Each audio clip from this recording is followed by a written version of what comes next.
अभी हमारे इस झारखंड में महागठबंधन की सरकार चल रही है और पहली बार गैर भाजपा गैर एनडीए की सरकार 5 साल झारखंड में चली। पहली बार राज अलग होने के बाद, और उसमें भी मेरे 5 साल को पूरा ना करके 1-1.5 महीना पहले चुनाव करा रखा। पता नहीं क्यों 1-1.5 महीना पहले चुनाव कराया है, ये समझ से परे है, क्योंकि इससे पहले राज अलग होने के बाद कभी भी समय से पहले चुनाव नहीं हुआ। इससे स्पष्ट जाहिर है कि हमारे भारतीय जनता पार्टी एनडीए के लोग वर्तमान एनडीए सरकार से घबराए हुए हैं और आज एक प्रकार हमें काम नहीं करने देने के लिए इन लोगों ने समय से पहले ही चुनाव का घंटी बजा दिया। खैर कोई बात नहीं, आप लोग चिंता मत कीजिए। आप लोग जलेश्वर महातो जी को यहाँ चुनाव जिताइए, फिर से महागठबंधन की सरकार बनने जा रही है।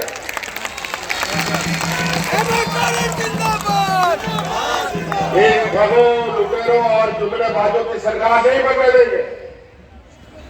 ये लोग पूरा देश का भारतीय जनता पार्टी का एनडीए की पूरी जमात झारखंड में आकर के कैंप किया हुआ है।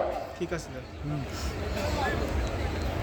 और एक प्रकार यहाँ के खनिज संपदा, यहाँ के जल जंगल जमीन अपने व्यापारी मित्रों को सौंपने के लिए इन लोगों ने नई रणनीति बना रखी है। याद रखिएगा, 20 सालों तक इनकी सरकार रही झारखंड में। इन लोगों ने इस राज्य में लोगों को भूखा मरवा दिया, दर्जनों लोगों को, जिसका गवाह मैं खुद रहा हूं। इन लोगों ने 20 वर्षों में किसानों को आत्महत्या करने के लिए मजबूर कर दिया और आज किसानों के सुख दुख में ये इंडिया गठबंधन खड़ा है। आज हम लोगों ने 5 साल जो हम लोगों ने चुनौती देखा, किसी सरकार ने 5 साल का इतना चुनौती नहीं देखा। आपको मालूम है कि हमारे ही सरकार के कार्यकाल में कोरोना जैसा महामारी आया, 2.5 साल कोरोना हमारा खा गया, लेकिन यहाँ की जनता को बचाने के लिए हम लोगों ने एक छोटी एक कर दी और इस राज्य की जनता को तो हम लोगों ने बचा लिया, लेकिन इसके लिए हमारी सरकार को बहुत बड़ी कीमत भी चुकानी पड़ी। आज इस कोरोना के जंग में आम गरीबों के बीच में सेवा करते करते हमारे टाइगर भाई जगन्नाथ महतो जी कोरोना उनको साथ लेके चला गया। आज आपकी इस राज्य की जनता को सेवा करते करते हमारे हाजी हुसैन अंसारी साहब कोरोना उनको साथ लेके चला गया, तब जाकर के ये राज बचा। और इस राज की लड़ाई में सबसे अधिक हमारा साथ देने वाला इस राज्य की आधी आबादी महिलाओं ने हमारा साथ दिया था। आपको मालूम है झारखंड देश का सबसे गरीब पिछड़ा राज्य है। यहाँ पर मजदूर किस्म का लोग अधिक रहता है। आज कोई मजदूर मजदूरी नहीं करता है तो उसका घर का चूल्हा भी नहीं जलता है, पूरा परिवार को सोना पड़ता है भूखा। ऐसे कोरोना की महामारी में भी अगर वो मजदूर घर में रहेगा तो भूखा मरता है और बाहर निकलता तो कोरोना उसको खा जाता है। और उस समय हमारी महिलाओं ने गांव-गांव, पंचायत मुख्यमंत्री दाल भात योजना चला करके उन गरीबों को मुफ्त में खाना खिलाने का काम किया था। और उसी समय हमने यह संकल्प लिया कि इस राज्य की महिलाओं को उनके पैरों पे हम खड़ा करेंगे, इस राज्य की महिलाओं को सशक्त करेंगे। उसके तहत आज हमने मुख्यमंत्री मैया सम्मान योजना लाया है और आज राज्य के 50 लाख से अधिक महिलाओं के खाते में 1,000 रुपया जा रहा है। महिला लोग जा रहा है कि नहीं आपके खाते में पैसा? अभी कल परसों भी पैसा आया है कि नहीं? चलिए, बहुत बढ़िया। और हम आपको बता देना चाहते हैं, हमने ये संकल्प लिया है कि हम फिर से हम लोग सरकार बनाएंगे और आने वाले 5 साल के अंदर आपके खाते में 1-1 लाख रुपया पहुंचाएंगे। और उस संकल्प का पहला कड़ी, अभी तो 1,000 रुपया आपके खाते में जा रहा है। अभी अगला महीना दिसंबर में आपके खाते में 1,000 नहीं 2,500 रुपया जाएगा। पूछिए भारतीय जनता पार्टी के लोगों से कि 20 वर्षों में यहाँ की महिलाओं को मजबूत करने के लिए उन्होंने कौन सा कदम उठाया। इन लोगों ने 20 वर्षों में इस राज्य के महिला समूह के ऊपर मात्र 600 करोड़ रुपया खर्चा किया और हम लोगों ने इन 4 सालों में राज्य की महिला समूह के ऊपर लगभग 11,000 करोड़ रुपया बांटने का काम किया। 20 वर्षों में 600 करोड़ और हम लोगों ने 4 साल में 11,000 करोड़ रुपए बांटे ताकि महिलाएं अपने पैरों पर मजबूत। उसी प्रकार कई ऐसी चीजें हैं, एक एक करके गिनाना शुरू करो तो दिन भर यही लग जाएगा अपनी योजनाओं के बारे में। हमको पता है इस राज्य में गरीब कितने हैं, कैसे गरीब लोग हैं, कैसे मजदूर लोग हैं, उनके लिए क्या काम करना चाहिए, नहीं करना चाहिए, हम लोगों से अच्छा कोई और नहीं जानता। भारतीय जनता पार्टी का लोग तो ये लोग लूटना जानता है, चूसना जानता है, देना नहीं जानता। आज भी हमारे गांव देहात में इतने गरीब लोग हैं जो लोग अपना छोटा छोटा जरूरतों के लिए, स्कूल का बच्चा का फीस के लिए, कभी कभी किसी इलाज के लिए उधार और कर्जा लेते हैं, बिजली का बिल जमा करने के लिए कर्जा लेते हैं, अपना जेवर गहना गिरवी रखता है, तब जाके बिजली का बिल चुकता होता है। अगर बिजली का बिल समय पर कब्जा नहीं देने से कोर्ट कचहरी और पुलिस हो जाता है, बच्चा का फीस नहीं देने से बच्चा को स्कूल से बाहर निकाल दिया जाता है। आज इन गरीबों का पूरा बोझ आज हमने अपने कंधे पर लिया। आज बिजली का सारा बिल का बकाया माफ हो गया।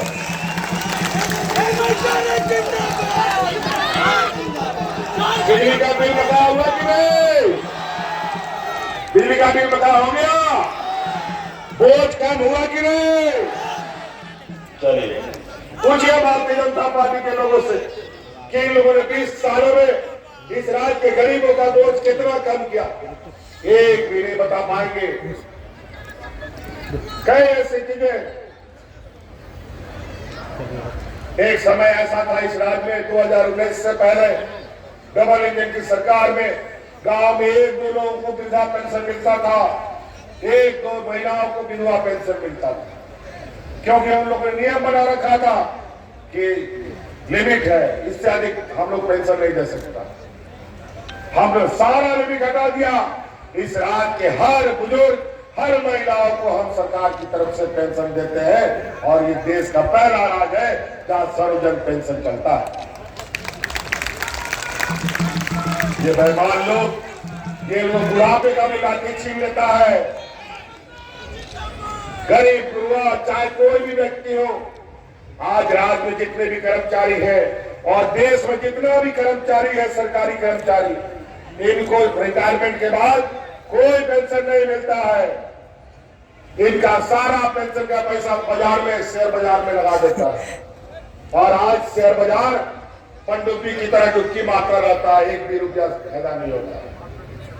ये देश का पहला राज्य है जहां हम अपने राज्य के कर्मचारियों को पुराना पेंशन का स्कीम देने का काम कर रहे हैं। अगर बूढ़ा बुजुर्ग को पेंशन नहीं मिलता है ना, तो बेटा लोग भी घर से बाहर भगा देता है बूढ़ा बूढ़ी लोग को। आज पेंशन के नाम पर बूढ़ा बूढ़ी लोग को घर में भी रखता है। कैसी चीजें साथियों, इनकी डबल इंजन की सरकार में, एनडीए की सरकार में किसानों ने आत्महत्या किया। बोझ और कर्ज की वजह से मौसम आए दिन खराब रहता है, समय पे बारिश होता है, समय पे बारिश नहीं होता है। 20 वर्षों में कभी किसानों के लिए इनकी आंख में एक बूंद पानी नहीं आया।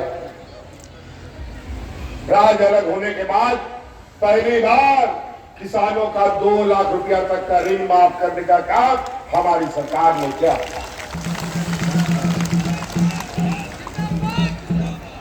तो इसीलिए साथी बहुत सारी काम इन लोगों ने तो 2 साल कोरोना हमारा खा गया, 2-2.5 साल तो हमको इतना परेशान किया, जब तब सरकार गिरा हो वाली बात हमको जेल में भी इसी चक्कर में डाल दिया। लेकिन जहां गरीब गुरुआ लोगों का आशीर्वाद हो, जहां महिलाओं का आशीर्वाद हो, उसका कोई भी बाल बाका नहीं कर सकता। आज हम फिर आपके सामने आके खड़े। आज ये लोग क्या असम का, गुजरात का, महाराष्ट्र का, उड़ीसा का, छत्तीसगढ़ का, मध्य प्रदेश का मुख्यमंत्री आज के प्रचार कर रहा है। और आज के दिन में ये लोग हिंदू मुस्लिम घुसपैठिए, बांग्लादेशी घुसपैठिए, यही सब बात करता है, विकास का बात नहीं करता है।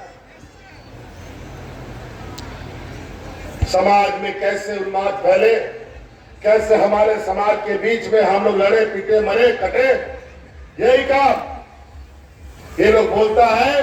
बटोगे तो कटोगे, बटने कटने की बात नहीं है।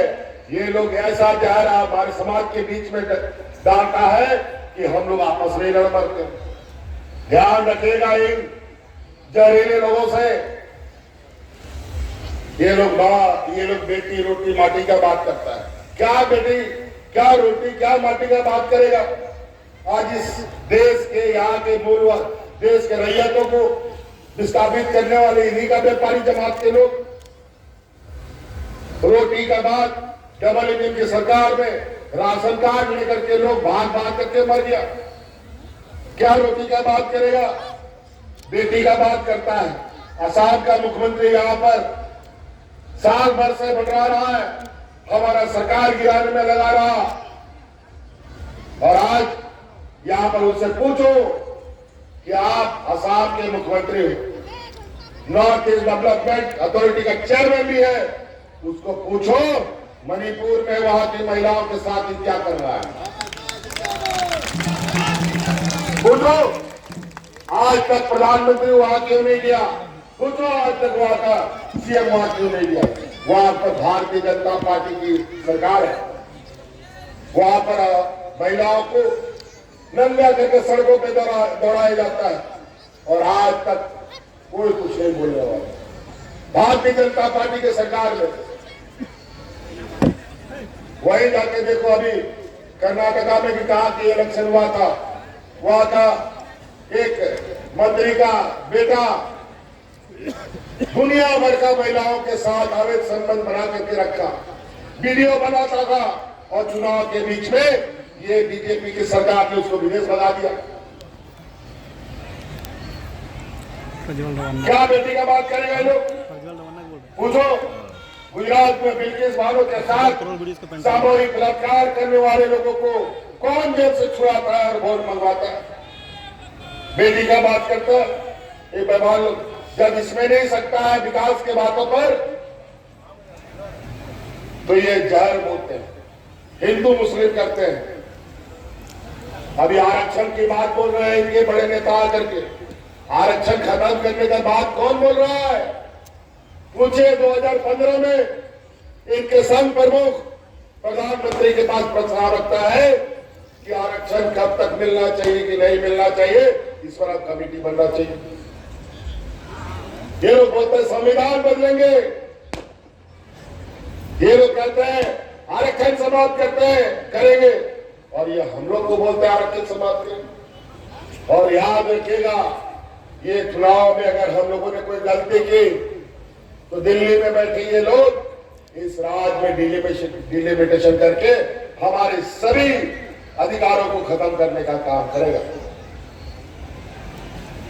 इसलिए साथी बहुत सारी बातें इन कम शब्दों को अधिक समझने का प्रयास कीजिए आप सब लोग, क्योंकि अब समय धीरे धीरे चुनाव की ओर आ रहा है। 20 तारीख को वोट है, ये तो बहुत बढ़िया। 1 नंबर ईवीएम मशीन, हम लोग का हाथ छाप, गुरुजी का आशीर्वाद, सोनिया जी का आशीर्वाद, वाम दल का आशीर्वाद, लालू जी का आशीर्वाद हमारा जनेश्वर महतो जी के साथ है। जिताइएगा ना, पक्का जिताइएगा ना। अब यहाँ पर जो गुंडों बवालियों का जो जमात है, इनको सफाया करना है तो जनेश्वर जी को जिताना पड़ेगा। अपना हक अधिकार घर में लाना है, द्वारे लाना है तो जनेश्वर महतो जी को आपको जिताना है। पक्का है ना भैया, लोग वोट दीजिएगा ना। चलिए बहुत बहुत धन्यवाद। इन्हीं बातों के साथ अपनी बातों को समाप्त करेंगे। जय हिंद, जय झारखंड, जय Jawahar.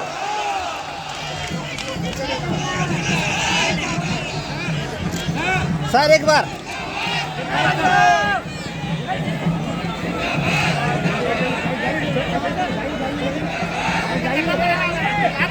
Sir sir sir sir sir sir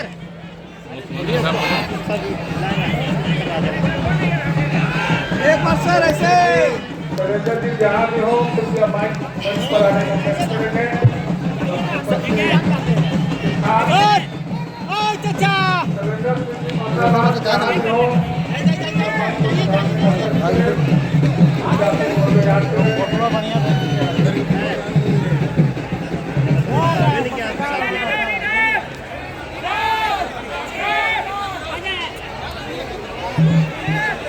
देखिए इधर